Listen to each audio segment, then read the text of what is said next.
Greetings, fellow Americans. Welcome to Fireside Chats, State of Our Nation. I am your host, Susanna Tanner, candidate for House of Representatives 2026 and President 2028. We are going to continue talking about the National Housing Construction Project.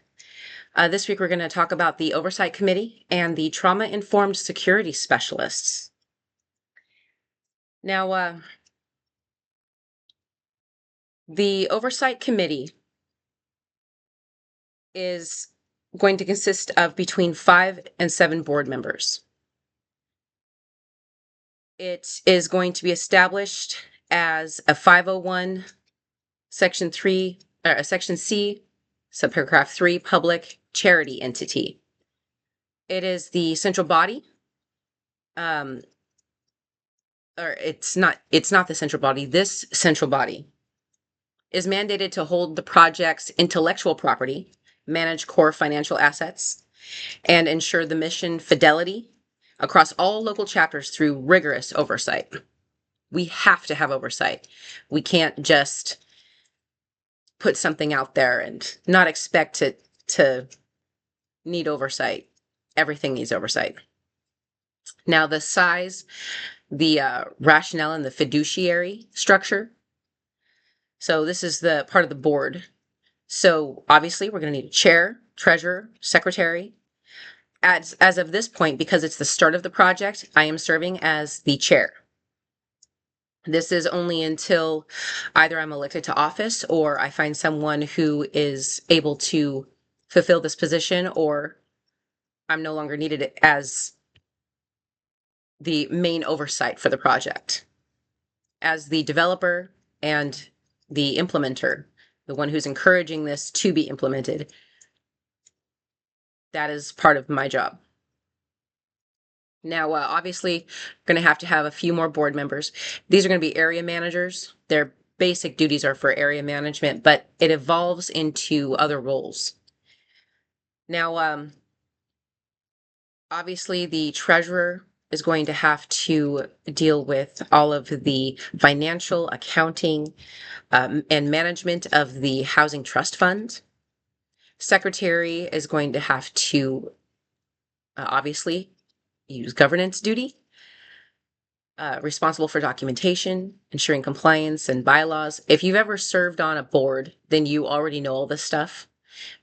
Every board has their own bylaws. They have their own methods of conducting business. And then the area managers are dedicated to the field work. Now, initially, there's some field work for all of us. We are a working board. Now, eventually, after the NHCP acquires at least 21 properties for a chapter, it starts to, the oversight for those properties starts to transition to a property monitor system. Now, it does provide a non-board layer of accountability. And so the board will transition into monitoring and oversight of the property management, the property monitors. They're going to be responsible for inspections. And this is both at the oversight level and the chapter level. The oversight level is a little bit different because it's national. So we're overseeing the chapters and making sure that the property monitors are properly implemented.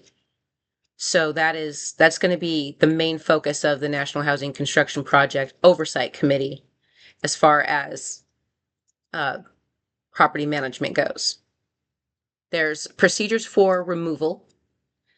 There is succession planning for new members of the board, term limits and such. The term limits for each board member is 6 consecutive years, and then you have to leave the board for a year before you can be reelected. There's a lot of it that's going into this. So board members will also be able to take part in learning about the trauma-informed security specialist curriculum. They'll be able to take it, get certified. It will improve their ability to monitor properties before we fully transition to a property monitor level. The appointment of board members has a vetting process, a voting requirement. The local chapter board, though, has an internal mechanism that I have established for the NHCP that is for adaptation in every area. A stakeholder coalition, which is basically the TIS members, the trauma-informed security specialists, case managers, property managers, and there will be property managers. Representatives from the local community, partner organizations. In Vancouver, those organizations would be like Council for the Homeless, domestic violence shelters, food banks, and all that stuff. It's a standard mechanism that every chapter can adapt and easily use to make sure that our board members are selected and are fulfilling the needs of the mission. And the needs of the mission, in case you forgot, is to reduce homelessness to near zero. The scaling of it has a really easy transition. And I developed it that way so that when we are transitioning from the temporary solution to the permanent solution in different aspects of the mission, it's going to go smoothly. Everything's going to be in place. Everything will be in place on paper and then adapted to each region, to each area. There's different types of protocols. Some of the protocols are definitely related to how we handle termination of housing agreement. There's also framework for the establishment of local chapters. There's an audit report for each chapter that has to be completed each year to verify that we are accomplishing the goals of the mission and basically keeping on schedule with what we need to happen to reduce homelessness to near zero. Now, some of the auditing is done by assistant auditors. So there's not just one auditor. There's going to be two assistant auditors for each chapter. And these auditors are going to help verify that all of our compliance is met, all of the NHCP's goals are met, and this is also how the LHI, the local housing investment tax, is determined to be complete. The mission's complete. We need to terminate the tax. So this is part of the sunset clause. The auditors make sure that they are reporting numbers to us, make sure that they are giving us the information we need to determine if the mission is going successfully. And if we are not being successful in some area, we will be able to rework whatever we need to rework to make it work. Some of these oversight, some of these auditing guarantees will also show that the operating expenses are within the 5% that we've allotted for them for the entire setup. 5% of the income, which is our operating expenses. So making sure that we've got all of that covered is very essential, and it's another reason why the project is set up the way it is. It does make sure that the project is covered. It makes sure that it is financially stable and that it can continue after the initial emergency measures are completed. Part of the emergency measures include the starting of a program for trauma-informed security specialists. Now, These are community service, community safety service officers. So they're mediators. They are highly trained in de-escalation techniques and skills. There is an entire curriculum that I've established that is required for these positions. Some of the trauma-informed security specialist training includes the training that someone has already had, such as a police officer. If someone who is a police officer wants to come to uh, the NHCP and be a trauma-informed security specialist, patrolling our neighborhoods, keeping it safe, using de-escalation techniques to help keep crime rate down, to help utilize resources better. That is what we're looking for, and also for um, really helping others learn how to handle different situations better. Now, some of the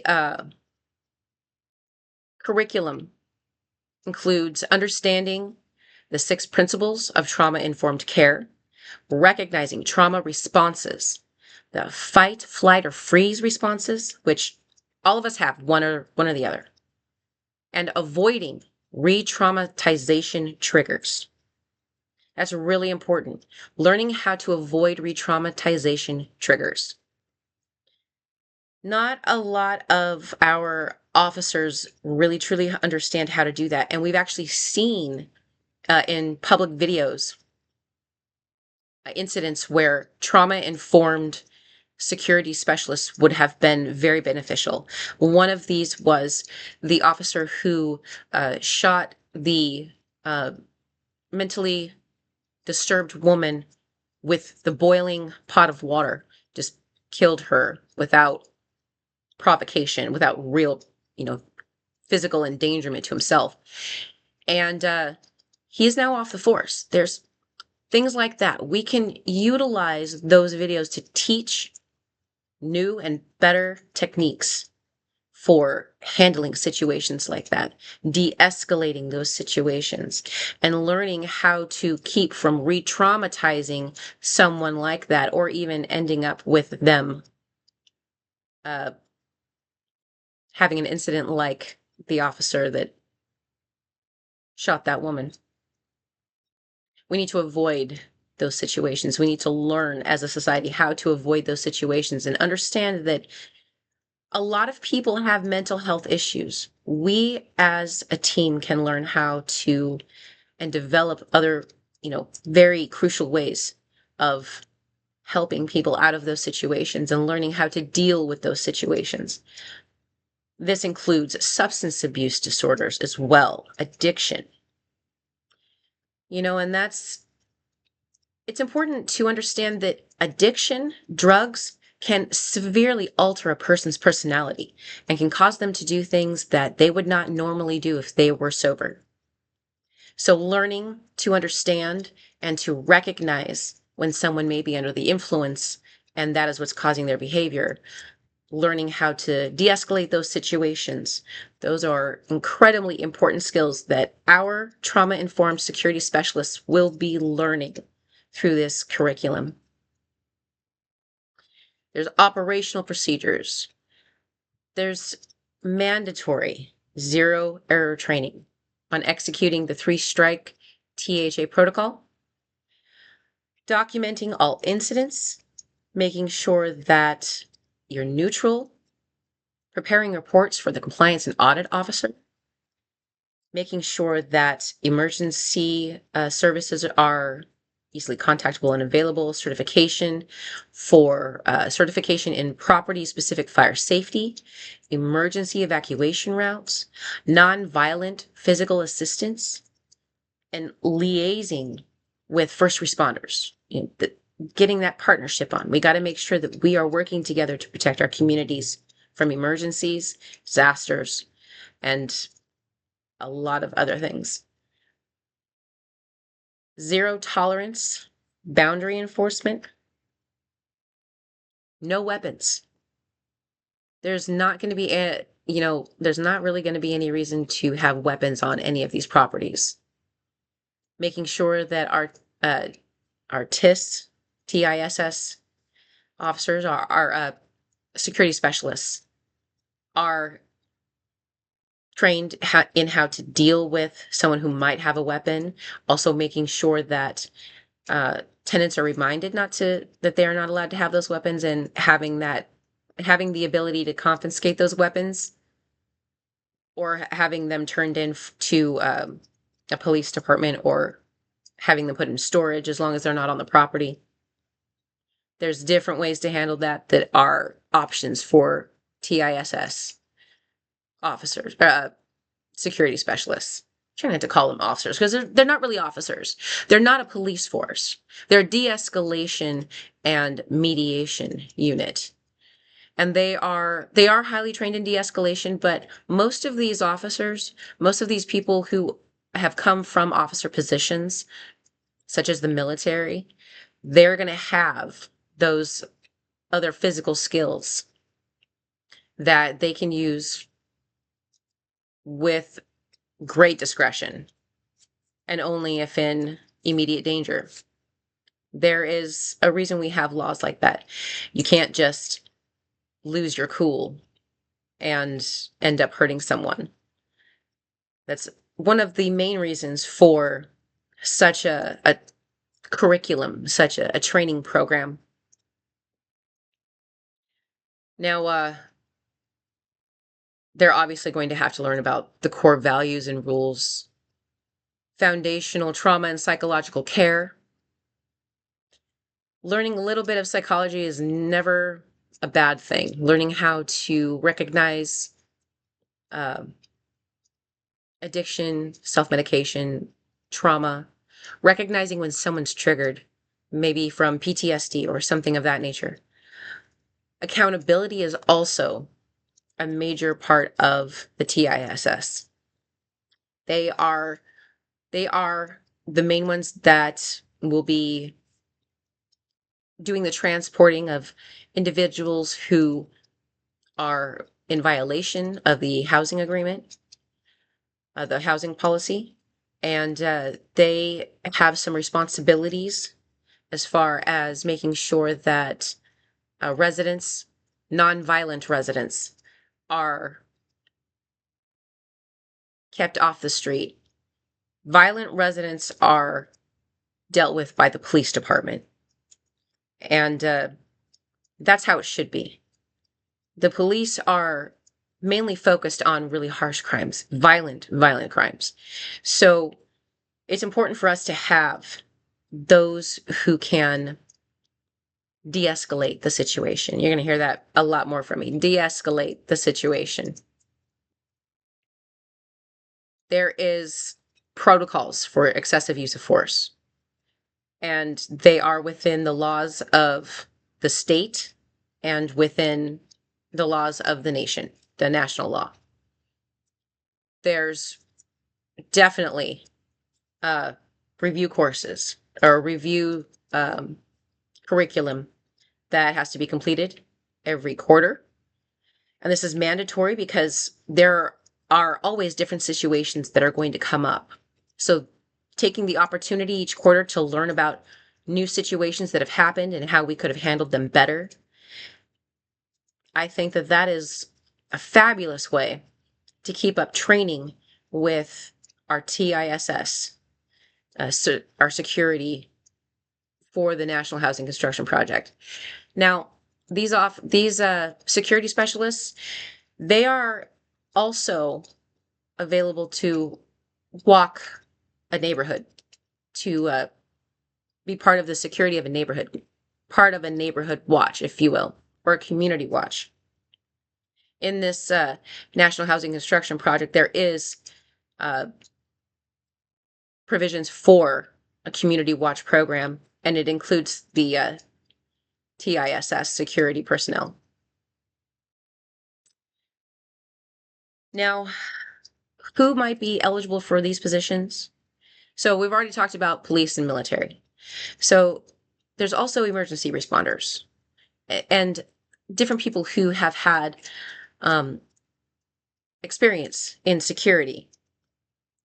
It favors those with military service and law enforcement. And there is an important reason for this. The TISS training will help so many of those who have service and other trauma-related PTSD. It repurposes security skills and retrains the brain with de-escalation that helps almost anyone handle stressful situations without losing control of the self. It has the strong potential to reduce suicide rates among military, among law enforcement, emergency services. It has the strong potential to reduce incidents between law enforcement and civilians, like I was talking about earlier. This program also has the strong potential to increase security in our neighborhoods, to make us more secure. Fellow Americans, I ask you to think about this. Neighborhood security with de-escalation training that helps increase the overall security of the neighborhood, of the area. Civilian security by civilians. Community watch, neighborhood watch. May these words give you something to think about. That is all I have for today. Next week, we shall continue with the NHCP promises, and the link to the project proposal will be in the description of this video. Thank you for your time, and may our path lead to peace and prosperity.